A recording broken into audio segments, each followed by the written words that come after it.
राजा ने अपनी ही बेटी को रातों रात महल से निकाल दिया, लेकिन वही लड़की आज पूरे राज्य की सबसे बड़ी ताकत बन गई।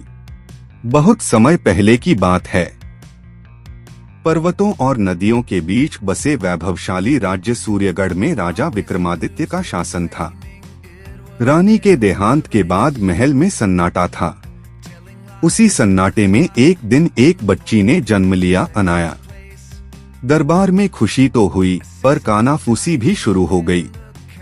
कुछ लोग कहते थे यह बच्ची अशुभ है, और यही बात धीरे धीरे राजा के मन में भी घर करने लगी।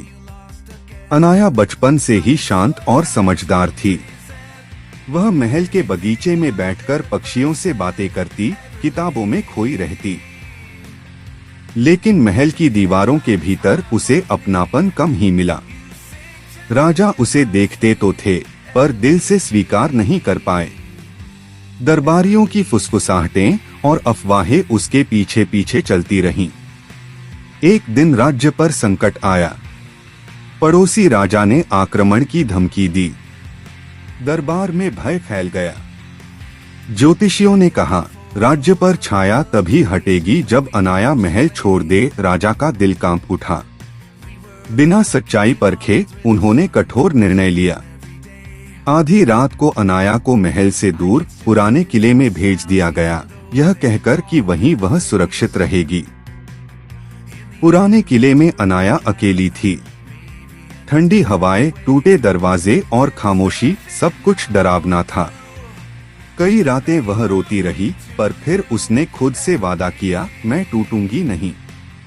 वह आसपास के गांव की मदद करने लगी, बीमारों के लिए जड़ी बूटियां लाती, बच्चों को पढ़ाती और भूखों को खाना बांटती।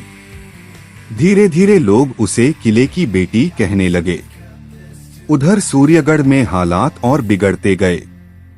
फसलें सूखने लगी, सेना कमजोर पड़ने लगी।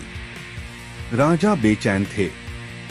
तभी एक बूढ़ा साधु दरबार में आया और बोला, जिसे तुमने अनचाहा कहा, वही तुम्हारी ढाल है।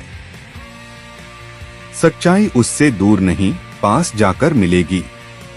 राजा पहली बार पुराने किले पहुंचे। वहां उन्होंने अनाया को देखा, निडर, सधी हुई, लोगों के बीच सम्मानित। राजा का सिर झुक गया। उन्होंने पूछा, तुमने मुझसे घृणा नहीं की? अनाया ने शांत स्वर में कहा, घृणा से राज्य नहीं बचते पिता, सेवा से बचते हैं। उसी समय पड़ोसी राज्य की सेना आगे बढ़ी। अनाया ने गांव वालों के साथ मिलकर रास्तों की योजना बनाई, रसद का इंतजाम किया और सेना को सही दिशा दी। उसकी बुद्धि और साहस से युद्ध टल गया, शांति स्थापित हुई।